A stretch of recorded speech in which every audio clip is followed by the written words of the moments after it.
Amigos e amigas, minhas irmãs, meus irmãos, agradecemos a Jesus ao convite insistente da Ciete. A Ciete realmente ela é insistente. Nós já havíamos conversado com os nossos companheiros, que nós reduzimos assim, praticamente zero saídas da gente, de calor frio. Continuamos assim, principalmente no meio de semana, a vida muda, a idade, apesar de focar isolado, tudo alto, tem coisas que já conhece. A gente aqui está 30 anos, mas reconfiguração da vida, nós fizemos a opção de não sairmos mais da vida. Só ficar lá na casa da gente, no trabalho de Jesus. Os companheiros que já tiveram a oportunidade de ir, sabem como é que eu tenho trabalho, né? Muito trabalho, e descobri com os anos, falávamos com uma companheira hoje, né, que a atividade de falar em público virou quase que uma pessoa PJ, pessoa jurídica, né, começou a se formar o ofício do orador espírita. E aí as pessoas foram ficando muito envelhecidas, muito com os passos, a necessidade de coragem. Eu me peguei, depois de 30 anos, descobrindo que o livro que eu leio, Solange lê, Ana lê, todo mundo lê, então nós não temos nada a mais para falar. O que tem que diferenciar um do outro é o humor, é um temperinho, é uma didática distinta, mas o conteúdo é basicamente o mesmo. E aí, olhando sobre isso, surgiu, quando veio surgiram os oradores, de fato, os expositores das casas, que as casas espíritas hoje basicamente são autossuficientes, precisando, vez por outra, que tenha um companheiro ou outro, mas sem que haja essa função específica. Né? Eu sou jornalista quando eu comecei a falar em público, em 91, não havia esse número de gente abordando um público, ainda com timidez, ainda havia um senso excessivo, imperioso nas casas espíritas. E hoje, graças a Deus, nós conseguimos, as casas espíritas conseguiram oferecer a tribuna aos companheiros da casa, que era algo que não era muito habitual. Então, hoje, a tribuna não fica vazia, independente de quem vem, ela não tem que ficar vazia. Mas ocupe aquele que quiser, que tiver algo a dizer ao outro, que a casa acolher. Mas ainda assim, ela isso, de maneira expressiva, o convite, o Renascer é uma instituição que a gente tem uma ligação longa, posso dizer, olhando os rostinhos do museu, eu não os conheço, mas venho a essa instituição, antes que ela fosse aqui, quando ela era inaugurei o salão de baixo, ela inaugurei o de cima, fiz a Alicerce, tinha muito doida, ela me mandava para tudo quando era mega evento da casa, ela me falou, sério, não, vem cá. E Licéia é uma figura que a gente sempre, quando chega, que se lembra de Licéia. Né? Licéia era uma figura muito complexa, mas extremamente simples. Complexa porque Licéia não tinha rodeio, né? Então, dependendo do ponto, você ficava com um pouco de receio da Licéia, não tinha rodeio. Mas um amor, uma capacidade de abraçar, de acolher, de puxar pessoas, e sempre tivemos uma ligação muito próxima, né? Uma época em que a gente vinha para o Renascer, para assistir, a gente falava, sempre tive uma ligação muito forte com a comunidade. E qualquer coisa, deixa eu lá, você está lá, meu filho, eu me lembro, em 2011, eu citei uma instituição espírita que eu fundei, né? Um mecanismo obsessivo generalizado, a casa passa no Brasil, e depois de 16 anos nós nos desligamos da casa, e o movimento espírita, como qualquer agrupamento humano, não é bom. O espiritismo é bom, o movimento ele tem dificuldades humanas, Naquela época, eu já vinha há muitos anos desenvolvendo atividade no movimento espírita, fui as portas foram se fechando, porque eu precisei da instituição que eu fundei. Uma questão natural, todo mundo se desliga, eu problema, quero ficar aqui, vou para outro, mas comigo levou um vulto estranho, eu não entendi muito bem aquele vulto, né? A Adriana sai da você vai para casa, foi, eu lá, levei. Isso é natural, comigo ganhou um outro vulto e eu fui excluído do movimento, né? Mas sempre eu sou resiliente. E fiquei mais ou menos 6 meses ali, no stand-by. Voltei ao Trabalhador de Jesus, assistindo as palestras, tranquilo, não teve problema com nada. Onde me coloca, onde me segue, muita gente se preocupa. E segue um dia comigo. Depois de 6 meses, me pergunta o que você está fazendo da sua vida. E segue, José. 2 companheiros primeiramente me acolheram. José me convidou para fazer uma palestra. E José falou assim, e lembra as pessoas, ele me disse assim, meu filho, o que você está fazendo? Eu falei, sério, eu era comando, devagarzinho aqui, mas não há abertura, ainda é um filho, momento. Eu não entendi até hoje, mas houve uma coisa, gente, o que houve? Não houve óbito, não houve morte, não houve qualquer esse desvio da instituição. E segue e fala assim, meu filho, o renascer está de portas abertas para o que você quiser fazer. Nós não podemos descartar, naquela época já eram quase 20 anos de trabalho nessa casa com as vidas. Então ele dizia, mas isso não é correto para a casa, para a equipe, que a equipe segue um roteiro, você está me dizendo que você faz o que você quiser, você quer ir para a reunião do Dr. Júnior, você pode vir uma vez por semana, você vai tomar assento e eu vou cavar essa vaga para você. Eu não vou fazer isso por disciplina, mas fiquei extremamente feliz, porque uma pessoa sempre teve um afeto muito grande por mim e muito mais do que por mim. Uma pessoa que tinha um afeto muito grande por quem servia a causa. E César respeitou o trabalhador. E sempre olhou as pessoas além das suas lutas, das suas possibilidades. Eu não vim para cá uma vez por semana fazer atividade, mas aquilo ali me ajudou a uma retomada. Graças a Deus eu consegui, com muito trabalho, com muita resiliência, com muito saber o meu lugar, onde é, que é ali, nem mais, nem menos, é ali. Hoje nós conseguimos fazer a retomada na participação no movimento, e eu agradeço muito a Elisséia. Tive uma experiência, uma ocasião, fiz uma palestra nessa casa, nesse lugar, nesse salão, e fui feliz com uma abordagem, boa palestra. Ela me falou assim, você podia ter economizado aquela palavra. Fui para casa, pensei naquilo, nos falamos depois, ela tinha razão. Sempre muito afeto, ela tinha razão. E me associei, naturalmente, depois retornei. Tempos depois. Fiz uma fala, estava acabando, falei assim, irretocável, que maravilha, Deus te abençoe. E aquele problema, aquilo foi um problema. E desde então, não tinha esse processo econômico de fazer uma interferência de uma correção, mas também de fazer uma interferência quando funciona, porque a natureza do companheiro de caminhada, a gente sabe disso, né? Todos sabem disso, quando é ruim, parte para acabar com a sua vida, tirar você da tarefa permanentemente. E quando funciona, é mais da sua obrigação. Você sempre teve este olhar maternal, porque a mãe é assim. A mãe é assim.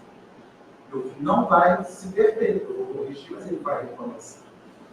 Então, eu tenho muita gratidão. Então, ele segue. E no dia que recebi a notícia da sua desencarnação, eu estava em Corcovado, na capela do Cristo Redentor. Recebo a ligação da morte de Licéia dentro da capela, embaixo do Cristo Redentor. Um familiar que estava no Rio, recebi a notícia dentro da capela. Eu falei, não tinha melhor lugar. Já lançamos a nossa oração ali para a companheira. Querida, muito digna. inesquecível. Isso é muito difícil. Eu vi isso passar no livro, numa das obras de Chico Xavier, não esqueci agora o nome, diz que uma das grandes lutas para o espírito é sobreviver na memória das pessoas além da morte. Porque normalmente as pessoas somem de memória, são esquecidas muito rápido, elas não sobrevivem. E talvez seja isso uma das grandes lutas da gente, é sobreviver à nossa vida. É um dia eu olhar os companheiros e dizer, nossa, como aquela pessoa foi um agente de elementos bons na minha vida. Muitas vezes a gente vive como se não quisesse recordar, mas que não é recordado, senão não deixou uma marca. E é muito ruim quando a gente vê um familiar da gente, um ente querido nosso, que se vai, que se encarna, que parte, e de repente aquela pessoa some, desaparece, e aí fica assim aquela pergunta, por que a gente não está vivo na memória do outro? Porque a gente não tem a representatividade na vida da pessoa para ser lembrado. E quando eu chego aqui e vejo que ceia por vários ângulos da casa, vejo que isso é realmente necessário, fundamental. Que a gente nunca se esqueça de uma companhia que não só fez para essa casa, mas fez por um movimento espírita. Consolidar um movimento espírita numa localidade.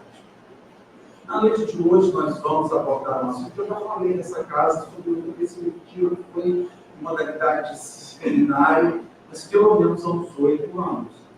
E nós vamos abordar esse assunto porque estamos reiniciando o nosso ano.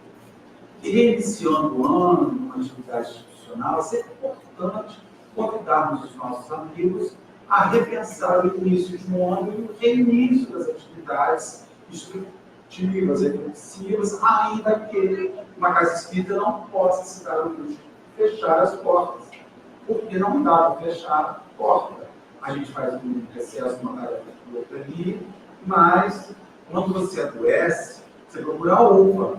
Você chega lá e diz assim, a UPA hoje não funciona, porque o médico para descansar, então a gente está sempre com as atividades institucionais funcionando.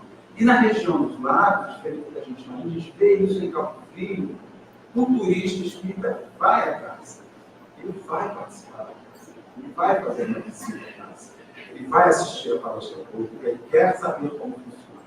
Então vamos falar hoje sobre o entusiasmo e o dever, que são elementos inseridos na nossa vida e nos nossos esforços existenciais. Acredito que uma das situações primeiras que fez a gente ficar retido na instituição é entusiasmar. Me lembro, 16 de junho de 1989, quarta-feira, e da manhã, em Gilberto Azevedo, eu pisei a primeira vez com 20 anos de idade, no Centro de Trabalho de Jesus, numa época, não sei se você se lembra, que as palestras eram divididas. Iniciava-se as quartas-feiras com o Evangelho segundo o Espiritismo, 20 minutos, e depois com o Livro dos Espíritos. Então, eram temas alternados na nossa casa, todas as quartas-feiras, estudo sobre a base pública. A palestra pública das quartas-feiras é hoje uma semana do Evangelho segundo o Espiritismo, outra semana do Livro dos Espíritos, sequenciadamente. Nós fazemos 60 anos, nós vamos fazer esse ano 102 anos, então tem mais de 60 anos. Quarta-feira se estuda a obra básica no trabalho do sabe que palestra pública é sobre a obra básica. E quando eu cheguei lá, escutei os companheiros falando, mais Leda em particular, da manhã, falava sobre o Evangelho de Jesus numa perspectiva histórica. Eu conseguia ver Roma, eu conseguia enxergar os romanos na rua, eu conseguia enxergar as lutas do cristianismo.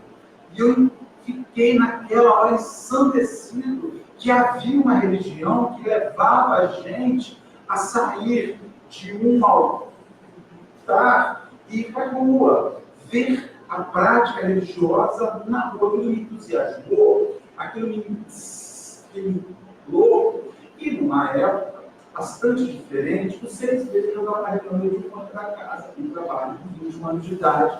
Aí eu comecei a evangelizar, já comecei no grupo de estudo sistematizado, já fui para a reunião de junta, porque, você se lembra, tinha mais de 30 anos, O movimento espírita não se dava ao luxo de esperar muito tempo para colocar gente para trabalhar. Porque eu falo de uma casa que hoje tem uma frequência de domingos de 180 pessoas, quando eu cheguei tinham 15.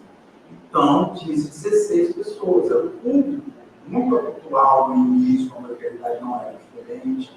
Eram grupos muito minúsculos. Então, se chegava ali um jovem, voltou mais de um mês, segura e segue na função. E eu fiquei. Graças a Deus eu fiquei. Então, entusiasmar-se, é isso que na primeira hora fixa a gente no plano institucional, significa aquele arrebatamento extraordinário.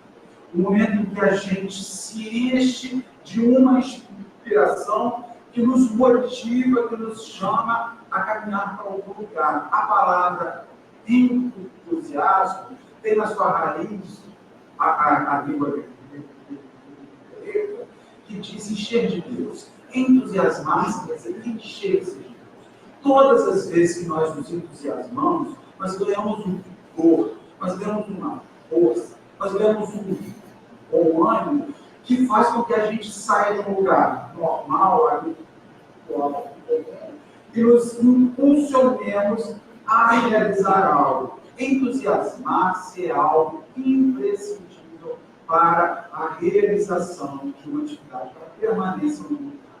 Na medida em que nós não conseguimos nos entusiasmar por algo, nós não conseguimos nos entusiasmar por uma atividade, por uma tarefa, por uma relação afetiva precisa de entusiasmo. Você precisa sair, encontrar uma pessoa e falar assim, nossa, hoje eu encontrei a mãe dos 2 filhos, mesmo que não seja. Hoje eu encontrei o sujeito que eu vou envelhecer, mesmo que não seja. Mas se nós não nos enchermos essa perspectiva, a gente se murcha e não se lança aos projetos.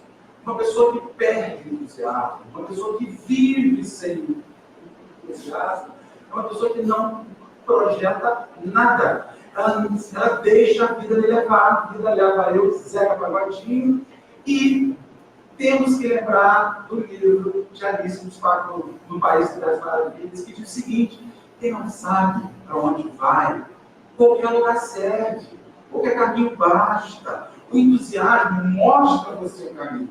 O entusiasmo sinaliza para você um caminho.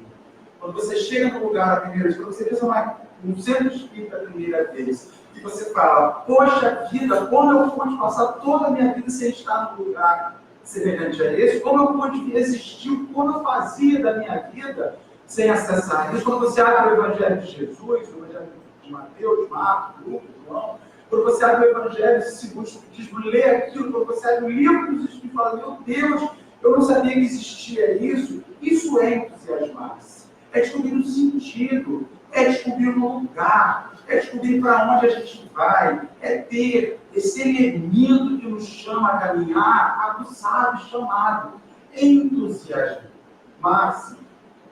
É esse momento em que a sua alma se enche, e você olha para o lugar e fala, é aqui que eu vou. É a faculdade de contabilidade que você faz e descobre no meio que a perícia pode ser adicionada. Daqui a pouco você está com aquela ideia fixa, planejando, projetando para onde eu vou, construindo coisas, elaborando a vida acadêmica, eu vou me formar, vou fazer aquela prova, aquele concurso. Já vi uma sala na rua que eu vou alugar, eu já vi uma coisa. Quando você perde o entusiasmo na vida, quase ele vai dizer que você perde a vida. E tem muita gente vivendo morta-viva, completamente, sem nada que faça os seus olhos brilharem. Quando o seu olho para de brilhar por algo, quando a presença do Senhor deixa você na perda do entusiasmo, ainda perde sentido. E aí você diz assim, meu Deus, Deus está querendo de mim, Deus quer que você seja feliz. Você precisa se encher dele. E o amor, o bem e a bondade não é invasivo. Quem invade a casa da gente boa é criminoso, é bandido. O bem precisa ser formado. O bem precisa que você abra a fechadura. O bem precisa que você abra a porta e você se mova para aquilo. Entusiasmar-se, encher-se de Mas associado ao entusiasmo, vem a segunda e complexa parte da vida, que é o cumprimento do dever. O dever é algo que a gente vive,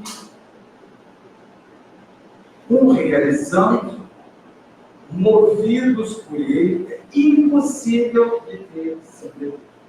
Você tem o dever para você, o dever para o outro. O que nós poderíamos definir como um dever? É a obrigação moral do indivíduo, primeiro consigo mesmo, posteriormente para com os outros. O dever é uma lei da vida. Ninguém vive sem deveres. Eu queria acordar de manhã e não precisava passar o meu gramado de 2.000 metros quadrados. Eu escolhi comprar. Eu queria fazer assim, na minha roça.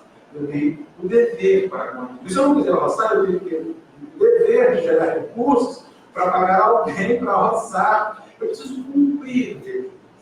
Então, assim como a vida nos entusiasma para grandes realizações, nós costumamos perder o entusiasmo quando logo em seguida a vida mostra para a gente deveres.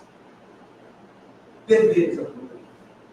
O casamento nos entusiasma, mas a gente se para na hora do dever. É na hora que você começa a descobrir: me casei para ter uma vida maravilhosa, agora eu estou devendo levar comida para dentro de casa. Eu tenho o dever de pegar o meu filho, o meu companheiro, a minha companheira, e levar para o hospital quando adoeceu. Isso é um dever. Eu tenho o dever de levantar o dinheiro para pagar o aluguel. Eu tenho o dever de alguém ir para a cozinha fazer comida, porque senão não comemos. Normalmente, nós nos entusiasmamos para grandes realizações quando o dever aparece. Primeiro o dever para consigo mesmo, posteriormente o dever para com os outros com os quais nós nos consociamos, nós começamos a ficar borocochosíssimos. Então, parafraseando, fazendo uma análise semelhante, quando o apóstolo Paulo nos chama de cartas vivas do Evangelho, nós poderíamos dizer, eu não sei se alguém se lembra de uma carta, né? Estou vendo que tem uma menor pública, talvez com uma criança de 14, 15 anos, não saiba que é uma carta. Uma carta é um negócio de jogar na área. Mas a carta é aquilo que nós mandávamos para as pessoas e botávamos no envelope, inseríamos aí dentro o conteúdo. Nós podemos dizer que o entusiasmo ele é um envelope. Ele é aquilo que você vê, é aquilo que você enfeita. Lembra quando você mandava uma carta para o meu? Via, botava um coraçãozinho, pegava perfume, aquele doce, mandava a carta, e nós mandávamos cartas assim. Então a carta tinha uma aparência bonita, papel de carta, envelope de carta, nem cara de expressão. Envelope de cartas. E a gente preparava a carta e inseria ali dentro. Então, o entusiasmo é essa aparência, é aquilo que está por fora, é aquilo que move o envio. E o dever é o cumprimento do conteúdo que vai estar na carta.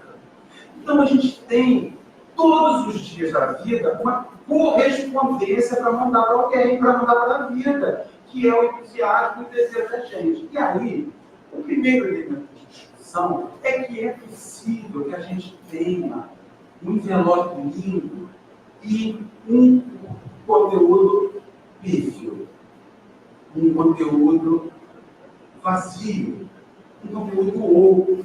São aqueles indivíduos altamente entusiasmados em relação com a vida, mas extremamente descomprometidos com deveres a cumprir. Caspita é cheio disso.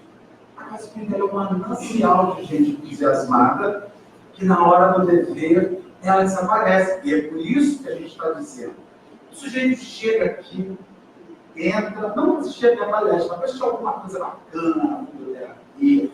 Quando pisa, é arrepio, veio um bote, é uma mão que passou na mão do meu esposo, era aqui na porta. Eu quero voltar para cá amanhã, que dia tem que levar, eu faço diariamente. O entusiasta da primeira hora, se procurar, ele está quase todo dia. Ele está em todas as atividades. E o que eu comecei a perceber na nossa instituição em Cabo Frio, as pessoas que nos 6 primeiros meses, elas estão em tudo que você faz. Você faz um almoço, ela chega, você tem um evento, ela aparece, você tem uma atividade, a convida, ela não perde uma palestra pública, ela não perde um evento, ela não perde nada. Mas ela não está preocupada em cumprir atribuições institucionais. Depois de 6 meses, o que acontece? O entusiasmo murcha. Ela começa a sentir falta de uma novidade. Ela começa a sentir falta de algo diferente. E aí, Zé Herculano Pires, que eu convido aos companheiros, leiam Francisco Cândido Xavier, ele fala que José Herculano Pires foi um espírita que melhor mediu o espiritismo. Foi o melhor metro para o espiritismo. Herculano Pires me lembra muito Liceia. Era um homem inegociável. A questão do espírita com Herculano Pires, ela era inegociável. Esse negócio de boa mais faz, com Herculano não se criava. Esse negócio de larga ele fazer errado ali, que a gente tem que ter amor ao próximo, não mandemos ele embora. Não podemos manter o companheiro fazendo errado, porque ele lima o trabalho que ele está inserindo. E ele fala no livro de nome do Espírito, Bem e Mal, ele diz assim: eu imprimi a palestra, saí lá dentro de casa. Aí eu quero sofrer aqui para ler esse babado aqui, desse tamanho, sendo difícil. Ele diz assim: Allan Kardec dizia, com muita razão, que os adeptos demasiado entusiastas são mais perigosos para a doutrina que os próprios adversários da doutrina. Porque estes, quando combatem o que não conhece, o adversário do espiritismo fala do que não conhece. Quando combatem o que não conhece, evidenciam a própria fraqueza e contribuem para o esclarecimento do povo. Toda vez que um adversário, uma religião, se levanta e fala contra essa religião, ele chama a atenção do outro sobre a religião. Que negócio é esse? Fizeram isso no Alto de Fé de São Bartolomeu, em 1863, em Espanha, quando jogaram mais de 200 livros dos Espíritos à fogueira na Espanha, ao invés de quando Allan Kardec enlouqueceu e queria fazer uma confusão, o Espírito de Verdade diz assim para ele: meu filho, não faça nada. O efeito será justamente diferente do que eles esperam. E quando queimaram os livros, o pessoal vai saber, mas que livros é esse que queimaram? E o Espiritismo então se insurge na Espanha. Vem na Espanha. Né?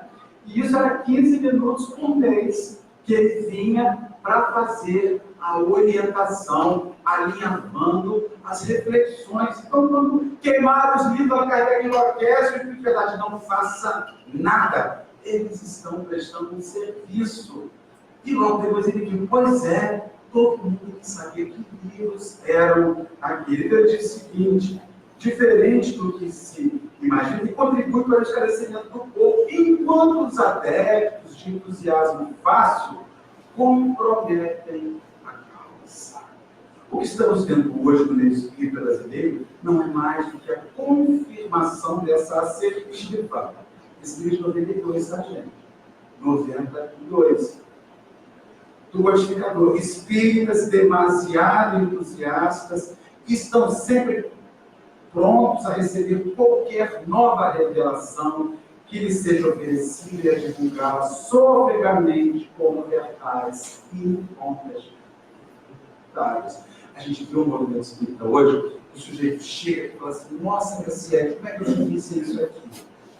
Daqui a pouquinho, na semana seguinte, é a mesma coisa. Vai mudar o expositor, vai mudar uma roupa, vai mudar uma lâmpada, mas na terceira semana ele já fica assim: mas é isso mesmo? Aí ele começa a te mandar assim: você lembra essa página espírita aqui?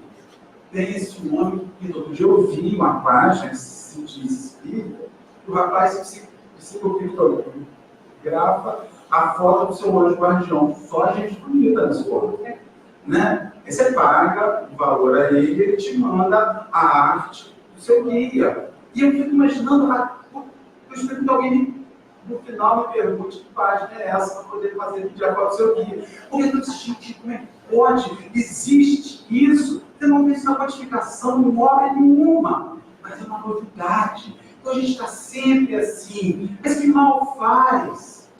Que mal tem? O entusiasta que chega, ele quer ser uma coisa nova. Ele está procurando um jeito. Tipo, gente, isso aqui está precisando. Vamos fazer. Eu paro uma grutinha ali com a queda d'água, um monstro de Allan Kardec. Vamos botar ali uma luzinha direta. Cada viagem, na hora do conhecimento da Europa, mas você volta com o busto de Kardec. Comprei em Paris. Mas aí o Nilo Marco na hora diz assim, mas a gente pode botar ali uma bancadinha de granito, né? E aí nós temos um caderninho em algum lugar da casa, nós colocamos o nome das pessoas, das orações, das vibrações, para as irradiações. Eu não dou uma semana, já vai estar o nomezinho embaixo. Porque se eu tenho que pedir, peço mais perto. Aí daqui a pouquinho o senhor fala assim, eu tenho um vasinho lá em casa, que cai igual a luva. Aí eu boto o vasinho, na semana seguinte eu falo assim, meu compromisso trazer uma rosa por semana para colocar no busto. Eu não dou 2 meses, tem uma vela acesa no canto, e tudo começou com a descamada da rouparia, que trouxe o busto. E com uma notícia assim, a gente precisa desse lugar, essa ocupação, e a gente esquece que a doutrina do Espírito desconstrói tudo isso. Allan Kardec, na viagem espírita de 1862, 5 anos depois de lançar a codificação, ele faz uma viagem e vê a loucura que estava acontecendo, as incrustações. Ele escreve uma carta aos espíritos e ele diz o seguinte: nem a figura de Jesus tem que estar na casa espírita. Nós não temos que nos preocupar com aparências, mas com ideias. A mensagem do mestre é o que importa, a imagem dele não. E ele não se ressentirá. A gente será uma figura do Cristo, Cristo ali sorridente. Por que não? Porque não cabe. Allan Kardec diz o seguinte: quando uma pessoa chegar numa casa espírita, ela não pode encontrar resíduo de religião em uma outra.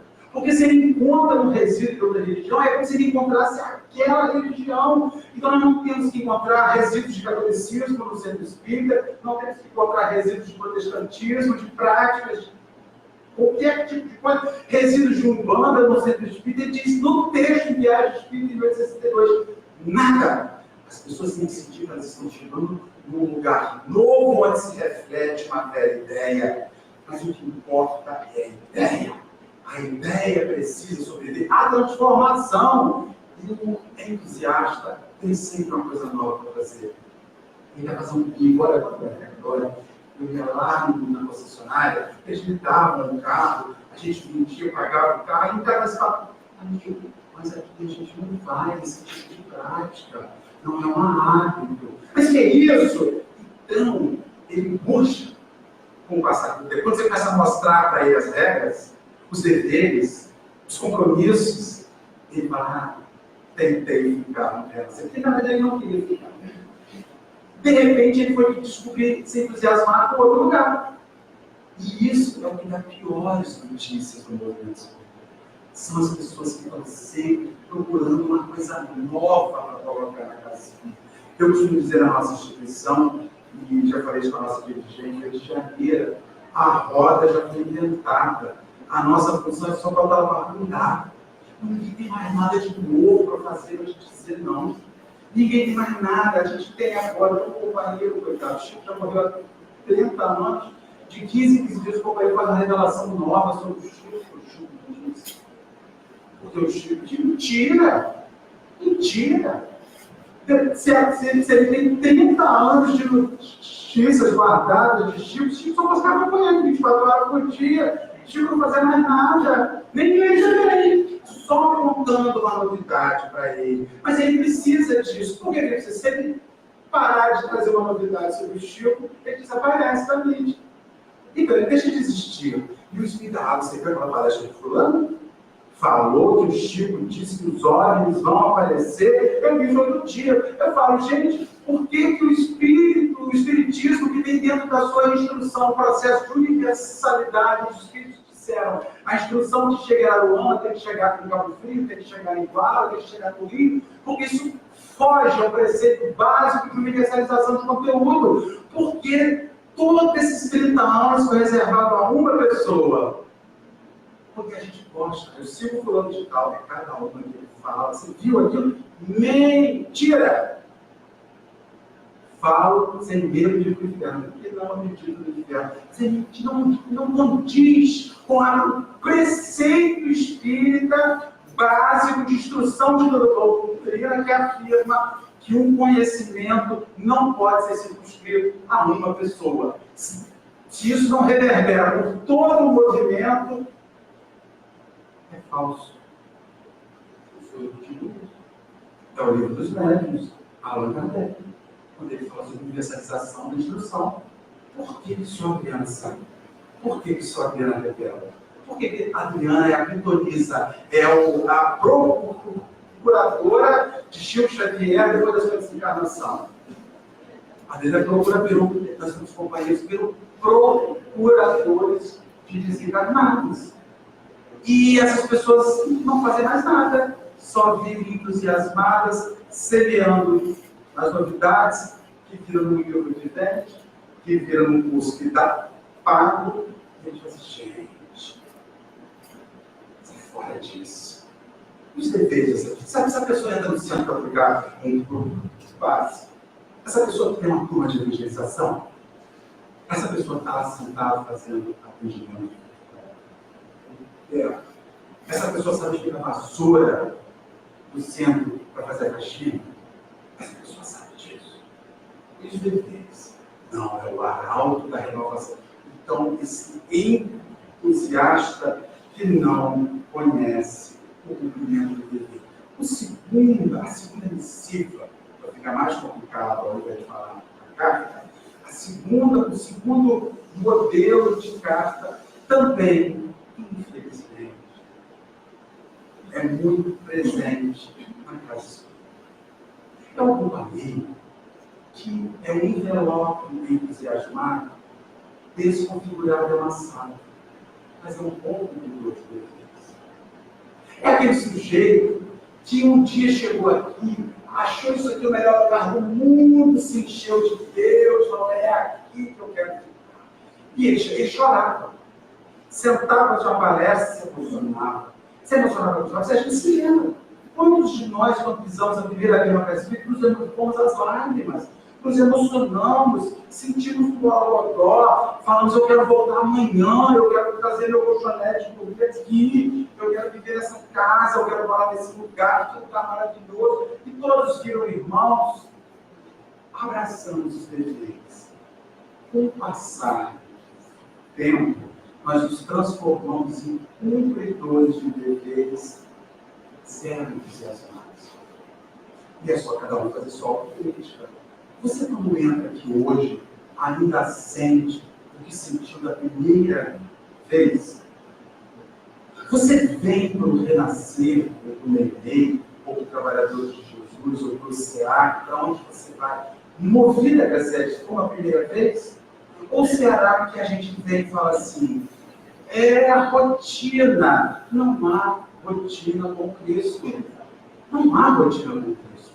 Se você não está desesperado, tomando o seu banho, hoje é dia de centro, tem 30 anos que eu faço isso toda semana, e eu faço com a mesma disposição, com o mesmo desejo, aceso do mesmo jeito. Aí fala assim, eu agora no centro, que eu era fominha antes, agora eu só quero fazer por ali. Não me coloquem mais nada. Já não quero mais, vou lá, faço a minha mesinha, faço a minha palestra, acabou, tiro o computador, boto a mãozinha e vou embora, faço a minha transmissão, porque o meu dever. Aí você começa a perceber um movimento de pessoas cuidadoras de dever sem brilho nos olhos, que chegam aqui para cumprir o seu dever, não dão boa noite. Boa Primeira vez que você foi para a nossa casa, eu vejo isso, gente. As pessoas se sentam e olham para o lado. Uma boa noite para o companheiro que está do seu lado. Elas estão frias, elas estão cumprindo funções, elas estão realizando funções esvaziadas. E aí, no e-mail, num livro chamado Pai Nosso, que é um livro voltado para a infância, mas para a infância não tem nada, é um livro de reflexões, ela diz o seguinte: Jesus estava entre a gente, certo dia recebeu a visita do apóstolo João, muito jovem ainda, que lhe disse estar incumbido com seu pai. O recebeu de fazer uma viagem a povoado próximo. O pai de João disse: pronto, eu quero que você vá a uma cidade próxima para fazer uma coisa para mim. Era, porém, um dia que João ia com os cupincha, com os colegas, passear no monte. Ia ter um dia de farra com os coleguinhas. João era um garoto, João tinha 16 anos de idade, naquela época tinha 15, 16 anos. E o rapaz se achava muito triste, imaginando João possível. Eu não vou poder ir. O meu pai pediu que eu fosse. Acho que ele foi procurar o Cristo para ver se o Cristo estava carteirado. Aí ele deu: deixa seu filho lá. Jesus olhou para ele e disse assim: divino amigo, contudo, exortou a cumprir o dever. Seu pai precisava do serviço e não seria justo prejudicá-lo. João ouviu o conselho, era besta, não vacilou. Foi lá e cumpriu o dever. O serviço exigiu 5 dias. João ficou 5 dias fora, mas o trabalho foi realizado com êxito. Os interesses do lar foram beneficiados, mas o zeledeu, honesto, operoso servidor do chameiro, afligiu-se muito porque o rapaz voltou de burro. Ele fez, mas fez errado. Ele fez e era disciplinado, mas ele estava entusiasmado em realizar o ofício.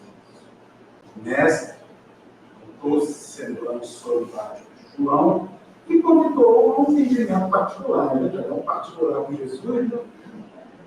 João, vem cá, meu filho, vamos conversar. Jesus então olha para João e pergunta: João, cumpriste o dever para com a sua família? Sim, respondeu João seco. Atendeste à vontade do Senhor, auxiliando o seu pai? Como é que Cristo joga o negócio? Você serviu ao Senhor quando serviu o seu lar. Sim. O jovem tornou a repetir, visivelmente condenado. Acredito haver efetuado todas as minhas obrigações. Jesus, entretanto, acentuou, sorrindo e sereno. Então, falta ainda muito tempo. Dever de permanecer alegre por haveres correspondido à confiança do céu em você. Na mesma hora, João compreende que não é só fazer, é estar feliz por fazer, é estar realizado por fazer. Você já viu muita gente empurrada no espírito, fazendo coisas fora, de saco cheio, não aguento mais, eu faço e ninguém reconhece, eu arrumo o sol da bagunça, eu boto a chave descansada para lá e tudo. Aquilo vai nos dando uma irritação. Aí você começa a não compreender como quem sai de casa para servir a uma obra que responde em nome de nosso Senhor Jesus, faz grosseiramente, faz estupidamente, coloca na língua, tira a língua da boca e coloca no lugar da língua uma faca, um punhal, porque usa a sua língua como instrumento para ferir e maltratar o outro. Os senhores já foram numa reunião de administração de casa espírita, já viram a diretoria de uma casa espírita quando se reúne? Quantas vezes, pode ser que não seja assim, mas quantas vezes se exaltam, se alteram, se agridem, se magoam, se ameaçam? Talvez falte mesmo a mensagem de e-mail. Talvez falta a gente se entusiasmar com a primeira hora. O que nós estamos assistindo hoje no movimento espírita é um conjunto de realizadores sempre visualizando, sem alegria no coração. Fazem tudo o que tem que fazer. E quando alguém fala assim, fulano, quem te achava tão aborrecido? O meu serviço está errado? Está faltando alguma coisa? Ah, pelo amor de Deus, eu digo que você é amigo de ninguém, não. Já escutei isso na casa espírita. Espera aí. Viva o centro espírita é o exercício de uma das leis abordadas, das leis morais abordadas no livro dos Espíritos, que chama-se lei de sociedade. A gente vem para aprender a conviver com as pessoas. Se eu chego aqui, perco o brilho dos meus olhos, o entusiasmo desce ralo abaixo, e eu me torno cumpridor de deveres grosseiro, eu vejo isso, gente. Eu chego em centro espírita há mais de 30 anos, quantas vezes que alguém me disse, está precisando de alguma coisa? Fez boa viagem? Quer comer alguma coisa? Quer tomar um café? Quer comer um biscoito? O banheiro é ali, a água é ali. As pessoas estão como martas, cumprindo as suas funções, correndo de um lado para o outro e se lixando para o outro. Se lixando para o cara que está dizendo aqui pela primeira vez e que tem que ser acolhido. Tem que podemos te ajudar. Qual é o seu problema? Você não vai sair daqui com o seu problema como você chegou. As casas espíritas, elas estão vindo um aglomerado de realizadores de atividades que não dão uma noite. Uma vez, eu fui numa casa espírita em Niterói, uma casa nova em Niterói, num domingo, 6 horas da tarde, pior horário possível, no pior dia da semana, quem sai de Cabo Frio para ir para Camboinhas sabe a peleja que é esse horário. Quando eu cheguei lá, eu me sentei à frente, ninguém veio falar comigo. Mas sabe você, eu sou um convidado. Se você me convida para a sua casa e me recebe você. Quando você recebe um hóspede na sua casa, o que você faz? Fulano vai chegar aqui em casa, o que ele gosta de comer? O que ele gosta de comer? Ah, vou comprar um queijo, presunto, suco de garrafa, de laranja, e vou receber fulano. As pessoas chegam na casa espírita como se estivessem fazendo, como se a casa espírita estivesse fazendo um favor de abrir um espaço para elas, e não é favor. É uma reciprocidade de relação. A gente chega na casa espírita, aí sentei, ali, 15 minutos, um senhor ao meu lado. Aí vai assistir a palestra. Faltando 2 minutos para começar a palestra, eu falei para o senhor, eu vou dirigir a reunião hoje. Quando ele levantou, eu segurei ele, porque eu sou desse. Não, senhor. Ele achou que ele era só um profissional. Ele se apresentou para mim como profissional de direção de trabalho. Ele está pouco se preocupando. Eu falei, meu amigo, você podia ter me dito onde era o banheiro. Você podia ter um biscoito de maisena, porque você falta educação. Se eu saio de Cabo Frio para estar na casa às 6 horas da tarde, eu saio pelo menos às 3 horas.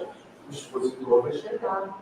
Em Cabo Frio. Vamos deixar uma garrafa térmica de café pronto e um biscoito de maisena para ele roer. Então nós perdemos a elegância, o entusiasmo, do acolhimento, da alegria de mostrarmos a nossa melhor face. A gente fica fingindo que está trabalhando para Jesus quando não está. Estamos cumprindo deveres de maneira fria, calculada, porque a direção da casa disse que a minha função é essa. Não dá, né, irmãos? Não dá. Não dá. A gente precisa começar a olhar para o outro, porque o outro é o nosso trabalho. Não é a palestra pública que é o nosso trabalho. O nosso trabalho é o outro. Eu assisto as palestras do trabalho de Jesus lá atrás. Passo a reunião inteira igual um radar, cara. Porque às vezes quem não chora, não se sente envolvido no fluido diferenciado. Eu já levanto, ó. Temos um tempo, passando um pouco de tempo, sai tomar uma água fora. Isso é função. Aí quando um começa a se estribuchar e passar mal, o outro fica assim. Você está preocupado com o que está acontecendo, pode ter um infarto. Esse menino, o fulano não parou. Ele está com problema. Isso aqui é uma luta espiritual. Então a gente começa a ficar preocupado com a atividade funcionando redondinha e esquece que na tarefa de Jesus, nada é redondinho. É quadrado, é discórdia, porque começa de um jeito e acaba de outro. Começa de um jeito e tem jeito para acabar. Aí a gente murcha e cumpre regras. A última perspectiva para nós encerrarmos essa fala de hoje é o projeto, onde o entusiasmo da primeira hora, o prazer, a alegria desse passo, desse ponto, que me encheu da presença do Senhor, que me fez voltar e que me fez abraçá-lo. E aí eu preciso de outra. A cantina não é só vender esse salgado. A cantina às vezes é lugar de atendimento da terra. O cara está comprando salgado e você olha e fala, você está vestidinha. Você quer vender logo para o outro lugar. A livraria é lugar de atendimento. A biblioteca é lugar de atendimento. Mas então, pegando o livro, você pergunta o que você vai fazer aqui. O que te motivou a vir nessa casa? Aí você começa a manter-se ligado e abraçando os outros como alguém te abraçou quando você chegou. E aí, no final, nós vamos lembrar da segunda epístola aos Coríntios, no capítulo 3, no versículo 3, quando o apóstolo escreve: porque já é manifesto que vós sois carta do Cristo, ministrada por nós e escrita não com tinta, mas com o Espírito vivo de Deus. Não em tábuas de pedra, mas em tábuas do seu coração. A mensagem está dentro de você. Se o Espiritismo está murchando na sua vida, é hora de se perguntar: Senhor, por que a minha relação com a casa está tão fria? Por que eu estou rotineira? Dia de paz. É segunda-feira, dia de sempre. Porque eu chego lá e não sinto mais o pó da primeira hora. Normalmente nós temos uma tendência de culpar o outro. Desde que dissesse que não seja mais um mesmo. Mas a casa não era de sério orientada, orienta Jesus Cristo, nosso Senhor, os Espíritos. Ela é só uma trabalhadora. Se você murchou, não é sua, o problema é seu. Você tem que se perguntar. E assim como as relações afetivas, o seu casamento, na hora que esfria, você vai procurar uma terapia para redescobrir. Você fala: meu Deus, é ali que ficava. Estava ali, 30 anos, estava ali, alguma coisa aconteceu que eu não enxergava mais. Nós temos que começar a pisar aqui dentro e dizer: Senhor, aonde está em mim a primeira hora que sumiu?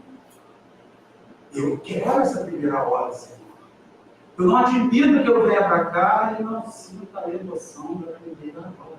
E se eu não sinto mais, tenho que me perguntar: quando foi que eu me esvaziei do Senhor? Quando foi que eu me esvaziei da presença do Senhor? Porque eu cumpro o Senhor. Mas eu estou doido de ter uma eleição passada em função que eu não aguento mais evangelizar. Ou seja, evangelização já não é mais, não te entusiasma, virou uma ocupação de fazer uma sagrada. Eu passo hoje, está completa a equipe? Então não vou não, porque hoje. A gente tem que dar pancada, só sai desse passo com auxílio de força policial. Eu no meu centro assim, na hora que eu entro na hora de passe, eu aviso: só a polícia me tira daqui, eu não saio. 35 anos é assim. 35 anos antes de vir para cá, hoje faltei a reunião de junho, que é outro problema, que eu reunião de segunda-feira, mandei um áudio de 2 minutos, só mandei chorar hoje. A Vera, para a nossa dirigente querida, que é a PSL, se não me conhece, chorar dela. Nossa, ela sentia, não fica nada dele. Eu tenho 2 anos, 2 ou 3 anos, vai lá, quer ser que eu posso, eu tenho trabalho. Aí eu joguei para ela um caô, por exemplo, em janeiro desse ano. Eu estou de recesso para um grupo de estudo sistematizado. Mas eu não me digo o que eu faço na licença, ela vai esquecer. Não tinha. 6 meses depois, janeiro está chegando, já me mandou a data. Eu falei assim, não posso mais cancelar esse ética. Mas mandei, e mando pesadelo desse ética. Eu mando para minha conversa que eu vou faltar ao trabalho de junho, porque eu sento naquele lugar há 34 anos, na mesa, eu gosto, aquilo parado, eu estou no meu lugar. Nenhuma reunião mediúnica é igual a outra. É impressionante a reunião mediúnica que você senta na mesma sala, na mesma cadeira, com os mesmos amigos, e cada reunião eu encontro um mergulho sólido em lugares que eu nunca imaginei que a minha mente pudesse me levar na relação com os desencarnados. Eu falo, como é que eu posso me acostumar com isso? Eu não posso me acostumar com isso, eu não posso faltar um trabalho mediúnico, porque hoje é possível, eu tenho que fazer aniversário, querido, olha só. É o seguinte, a nossa ideia história. Eu venho comigo, eu venho te dar um abraço, mas eu venho num lugar tão profundo. E sabe o que é, minha filha? Araruama tem 5 casas espíritas e tem 200 mil mortos. Quando eu falto, não é que eu seja imprescindível, mas cria-se uma abertura. E aqueles espíritos que foram preparados para que eu receba, não serão recebidos naquela noite de acolhimento para a conversa fraterna. Então, para eu vir aqui, é uma temporada. Vem chateado, não vim estar de qualquer isso, mas faltei algo que me rebria contato profundo com a espiritualidade do mergulho naquele universo por vida psicofônica. Existem caminhos na profundeza da alma desencarnada que a gente sequer chegou na porta. É cada espírito que se comunica, é cada narrativa que ele fala para você, que você acha que já viu 35 anos depois, é rara a semana que eu não ouço um negócio diferente. Meu Deus do céu, é doido, tudo quanto jeito tem. Eu quero estar lá, eu preciso estar lá. Reunião pública. Essa quarta-feira eu vou chegar lá, reunião é 7h30, eu chego às 7 horas da noite. E já vão sacar do meu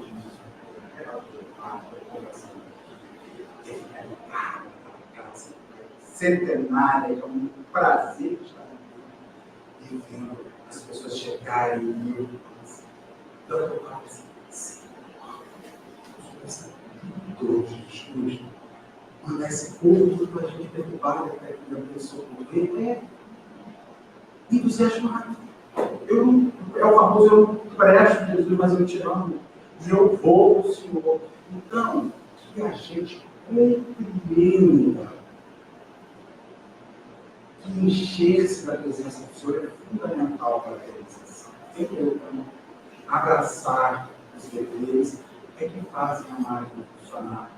E se o entusiasmo prejudicou a sua vida, sente com o Senhor, chore as suas câmeras e diga: Jesus, o que aconteceu comigo? No exame, em 2011, quando nós nos estudamos, a instituição e voltamos para o trabalho de Jesus, eu fiquei uns 3 anos perdidos. Um dia, um sábado, Gertrude, Ana Maria Gertrude, um médico psicográfico de Minas Gerais, que trabalhou de Jerônimo Mendonça. Chega no trabalho da gente, tinha agendado que ela ia fazer um trabalho de turismo sobre isso. Dona Gertrude chega a figura mais exótica. Desde a manhã, ela funcionaria um ovo, mas um ovo na frente. Era uma figura estranha. Um falante, um papinha, conversadora. A mulher, antes de começar a fotografia, ela pega o Evangelho segundo o Espiritismo e abre o sacramento muito desinteressado, entusiasmo e lugar no chão. Quando aquela mulher abriu o Evangelho, ela começou a ler. A voz daquela mulher parecia uma picareta. Não tinha nada. Só não. Quando ela fechou e começou a comentar o Evangelho, Ela quebrou tudo. Eu fiz assim, voltei. Assim, na hora, voltei. Eu fiz assim, tudo, tirou. Sabe? Aí você tem o poder da obsessão. Como uma obsessão murcha, gente. Voltei. Durante 15 minutos. Precisou de 15 minutos para quebrar tudo. E fazer com entusiasmo, fazer assim. Aquela coisa que você vê, que faz assim, nossa, nunca mais deixei ele embora. Não, agradecendo. Bem depois eu subi aquele show, estava 2h30, pé, mão, dedo, cabeça para baixo. Quando aquilo acabou, mas não foi a psicografia que me transformou em ser discurso fala, não é divindade. Força moral de alguém que tem o poder de uma fala poderosa, contundente, entusiasmada. Ouvir na vida espiritual, ouvir na vida espírita. E nunca mais eu deixei. Eu não deixo mais. Isso é outra coisa. Não deixe. Não deixe virar rotina. Porque aí vai embora. Agradeço imensamente a sua família, essa motivação, agradeço a SES, pela sua existência. Deus te abençoe, Deus nos guarde, que a gente veja a correspondência que a gente é, que a gente veja o nosso velório como anda, entusiasmo, que a gente veja o nosso interior no cumprimento de deveres, que não seja só cumprir deveres como o João pensou que fosse, mas que sejam cumprir deveres felizes por estar atendendo a demanda do Senhor, que a gente não se esvazie dessa coisa, principalmente nesse ano de 2025. O movimento espírita deu uma quebrada, uma puxada na pandemia, não está conseguindo voltar, porque as pessoas perderam a entusiasmo, perderam sua relação com Deus, e elas têm que voltar. Tem que voltar. E os que chegaram agora, não deixa embora não. Porque o problema é quando vai embora para a gente achar o caminho de volta. É muito difícil. O Senhor nos abençoe. São 10 minutos. E é assim mesmo. Não passa até muito sobre isso.